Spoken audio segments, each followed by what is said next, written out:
Ladies and gentlemen, to this day, nobody has ever voted for anything in as large a number as the British people voted for Brexit.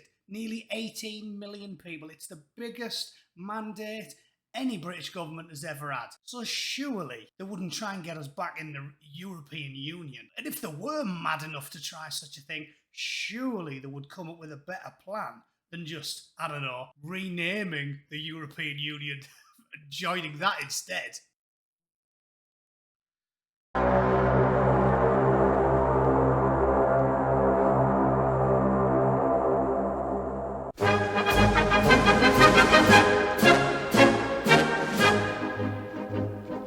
So yes, even though I am as staunch a Brexiteer as Nigel Farage with piles and a hangover, I'm so angry about it. And as you all know, long-time listeners, I didn't vote for Brexit because I listened to both sides at great length, and I thought you could come up with pros and cons, risks, positives and negatives for both staying in and leaving the European Union. So I didn't vote. I was on the fence. I only became a staunch Brexiteer when it became clear that 2 years down the line, the establishment refused to leave the European Union.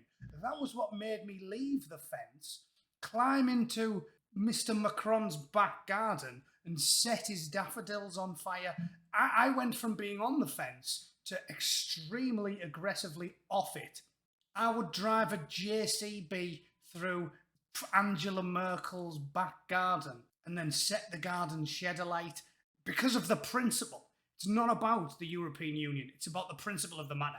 And let me tell you, if we voted to remain by the same 52 to 48 margin and the government refused to stay in the European Union, I would be an ardent Remainer. It's not about the issue, it's about the principle. And I think any person with genuine ethics, with a moral compass, someone who is willing to do something even if they think it won't benefit them because it's the right thing to do.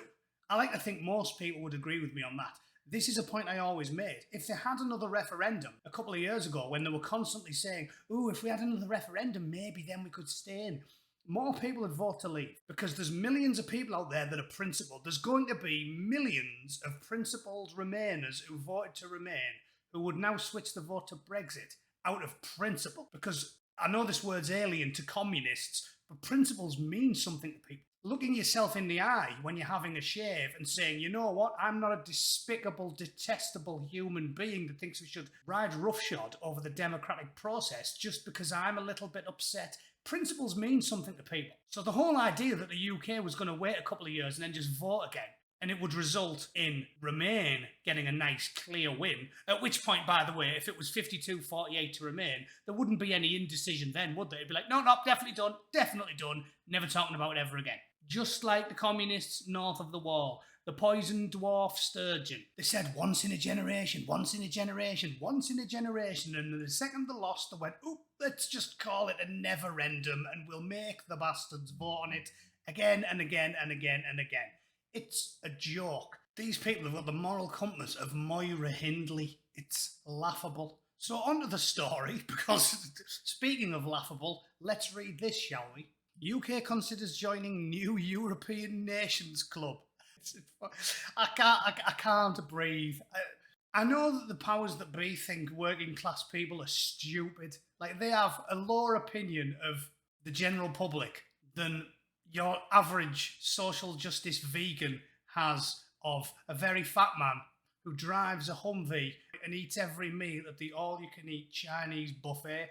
We know they hate us, but I'm somewhat offended that they think we're this stupid. The UK is weighing up whether to attend a new European political club of nations next month. It's all right, lads. It's just a club. It's just a club. We've all been in clubs, haven't we? Golf clubs, country clubs. It's just a club, lads. It's just a club. What are you worried about? First meeting of the European political community. Well, weird that, innit? That reminds me of something else I've heard of. Surely they wouldn't be daft enough to call it something almost identical to the last thing that we didn't want to be in either. Surely they wouldn't do that. Downing Street wants to see more detail on the summit before Prime Minister Liz Truss commits to attending it, and no final decision's been made. Of course it hasn't. Of course it hasn't. Of course it hasn't. Liz Truss, who was a Remainer, yeah, she definitely hasn't made a final decision yet, has she? I trust Liz Truss about as far as I could throw Ian Blackford. Ian Blackford, if he was strapped to the front of a JCB. And have you seen Ian Blackford? His head weighs 4 stone. The European political community is an idea championed by the French President Emmanuel Macron. Splendid, upstanding gentleman. Mr. Macron definitely wouldn't lie to me. He definitely wouldn't tell lies. The sleazy, oily, woke, globalist banker. He definitely wouldn't lie to me. Mr. Macron suggested the group could discuss security, energy and transport, as well as the movement of people. You mean probably the single biggest reason people voted to get out of the European Union? Because they said, hang on a sec, blokes like Arnis Zalkand, who chopped his wife's head off, got out of prison and then moved to England so he could do it to Alice Gross. We don't think that's a good idea. We think you should be able to do a thorough background check, and if someone is a paedophile or a rapist or a murderer or a drug dealer, maybe the British people could be able to opt out and say, sorry, I don't want a registered sex pest with an NHS prescription for free Viagra living in a council house next door to my children. Thanks very much. All 27 members of the EU are set to be invited, funny old thing, plus 3 other European countries and Turkey. Because they haven't been trying to slime Turkey in the back door as well for years, have they? No, definitely not. EU officials told the BBC that the Save the Date memo has gone to capitals with formal invitations to follow. Well, that is laugh out loud funny. I split my sides reading that. If you think that isn't just a dirty, slimy, sneaky, who cares what the people vote for, we're doing it anyway, same as the Lisbon Treaty, same as Brexit, same as any time the general public, the great unwashed, tries to disagree with the powers that be, if you think it's anything other than that, I've got a bridge to sell you. The European Club of Nations. It's outstanding. That's an even worse rebrand than when Pizza Hut changed the name. Do you remember that? The Hut. Didn't really work in Middlesbrough because when you live in a shed, you don't want to go eat in a hut. But maybe I'm just being cynical, ladies and gents. Maybe I'm just being a miserable bugger. Let me know in the comments. Do you think Bootneck's just being a miserable twat? Do you think this is going to be perfectly reasonable and they're just going to make a few polite suggestions about movement of people and economics and policy decisions? And it'll be a few polite suggestions, and then Liz Truss will have a few slurps of champagne and she'll be on her way, and it'll make not a blind bit of difference to anything. Or do you think it's another political power play by this slimy sack of rats? Answers on a postcard or in the comments. Thanks for watching. See you all tomorrow. Cheers.